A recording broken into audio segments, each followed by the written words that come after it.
We're going to look at the rules for horizontal asymptotes of rational functions.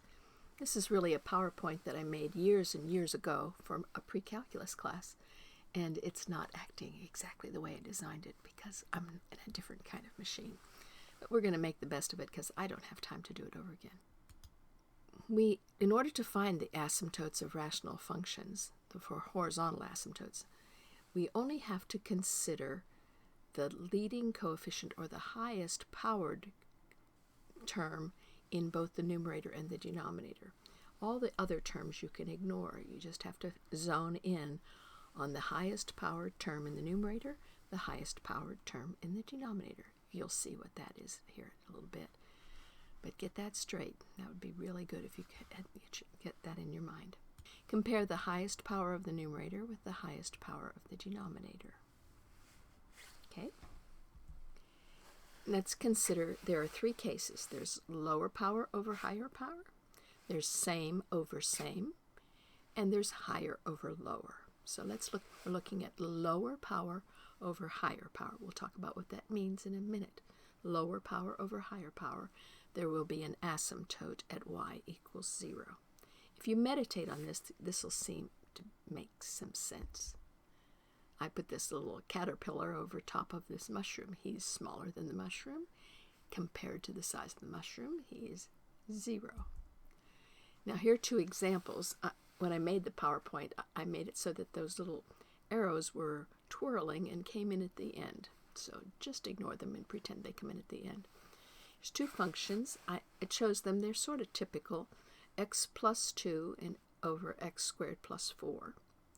The first function, and another completely different function, x plus 1 over x squared minus 4.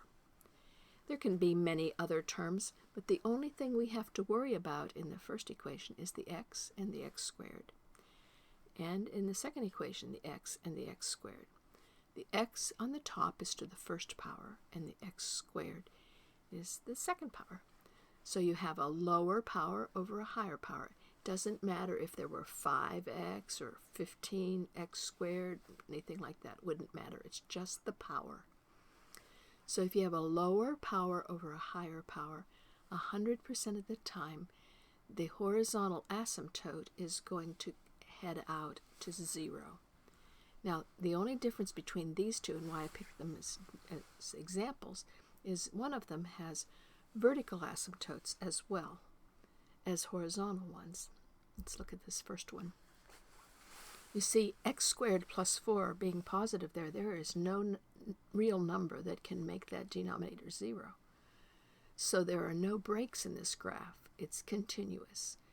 But at both ends, it heads off towards 0. You can see in this example, well, it's heading off from underneath on the left and above on the right. It could be that in some cases they heads off from underneath on both sides or from above on both sides. But no matter what, if it's lower power over higher power, it's ending at x equals 0 in both directions, the horizontal asymptote. The lower example, you can see it's kind of a weird function because there's some breaks in it. You couldn't put your pencil down and draw the whole thing. That is because there are some things that will make that denominator, x squared minus 4, equal to 0. As you would see, it's plus and minus 2. So you see this function has vertical asymptotes, not to be confused with horizontal asymptotes. Horizontal asymptotes are like the horizon. They're parallel to the ground. This one has a horizontal asymptote at 0, in which it heads off to in both directions because the x to the first power is a lower power than the x squared. Lower over higher, asymptote at y is 0. If we have same power over same power, again, you only have to worry about the term with the highest power. I made this cartoon, I guess it's kind of crazy. I was trying to show something the same over same. There are two old people, I guess it's a chiropractor fixing that guy. I don't know, I was just looking for something. Same-aged people.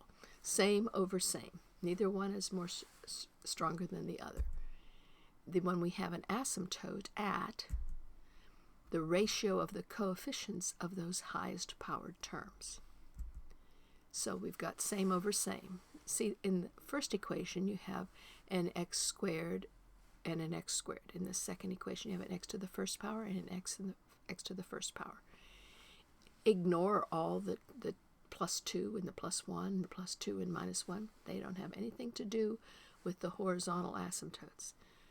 You just stare at those ones with the highest power, and the first equation has a horizontal asymptote at 3/2, the coefficients of those leading terms, the highest powered terms. The bottom one has an asymptote at 3/1. Now, once again, the conversion from PC to Mac betrayed me a bit. But you can see this one has, the first one has no breaks in it because there's nothing that can make its denominator 0, yet its horizontal asymptotes head off toward 3/2 in both directions. And the one on the bottom has this vertical asymptote at 1 because 1 will make that denominator 0. But that doesn't have anything to do with the horizontal asymptotes. The horizontal asymptotes are what happens as things go to infinity. And you can see this function, as it's headed towards positive infinity and as it's headed towards negative infinity, they're both headed to 3/1.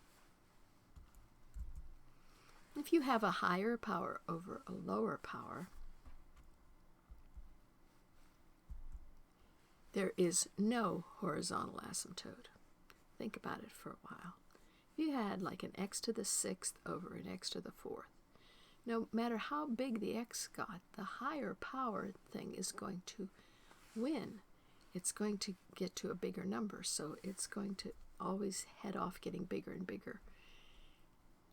And unless there's a negative, then it's getting smaller and smaller. So you can see there's 2 examples of these types of equations, one of them with a vertical asymptote, the first one because negative 1/2 could make the denominator 0, and 1 could actually make the denominator 0 in the second one. So you see we have some breaks, but that doesn't affect the fact that there are no horizontal asymptotes. There's no limit as these things go to infinity. I hope that you understand horizontal asymptotes. Thanks. Bye.